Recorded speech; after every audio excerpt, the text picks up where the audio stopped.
వేదవతి తన పెద్ద కొడుకు గురించి ఆలోచిస్తూ చాలా బాధపడుతూ ఉంటుంది. అది చూసి అక్కడ ఉన్న సాగర్ అలాగే ధీరజ్ వాళ్ళైతే ఎందుకమ్మా బాధపడుకు అమ్మా, ప్లీజ్ అమ్మా అని చెప్పి బ్రతిమలాడుతూ ఉంటారు. ఇదంతా చూసి నర్మద కూడా చాలా బాధపడుతూ అక్కడికి వచ్చి ఏంటి జరగండి అత్తయ్య, ఏమైంది అత్తయ్య? ఇప్పుడు వీళ్ళు మీకు మీ పెద్ద కొడుకు విషయం ముందే చెప్పలేదని మీరు బాధపడుతున్నారు. ఇప్పుడు మీ పెద్ద కొడుకు బాధపడుతున్నాడని మీరు బాధపడుతున్నారు, అంతే కదా? దానికి ఎందుకు అత్తయ్య మీరు ఇంతలా ఆలోచిస్తారు?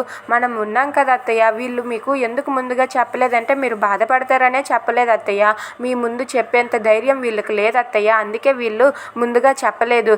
అయినా ఇప్పుడు బాధపడి ఏం లాభం అత్తయ్య?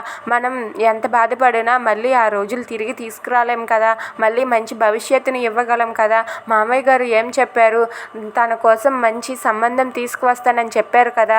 ఆ సంబంధం తీసుకువస్తే మనమే దగ్గరుండి ఆ బావగారి పెళ్ళిని దగ్గరుండి జరిపిద్దాం, అంగరంగ వైభవంగా జరిపిద్దాం. మనం జరిగిన దాని గురించి ఆలోచించే కన్నా జరగబోయే దాని గురించి ఆలోచించి సంతోషించడం మంచిదే కదా అత్తయ్య.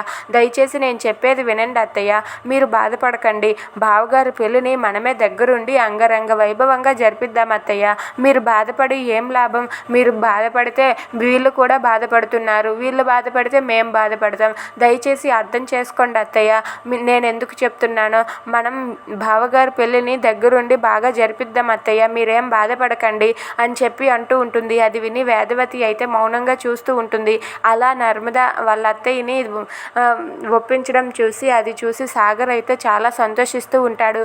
అలా నర్మద అయితే వేదవతి బాధను తొలగిస్తూ ఉంటుంది. Thanks for watching friends. Please subscribe our channel.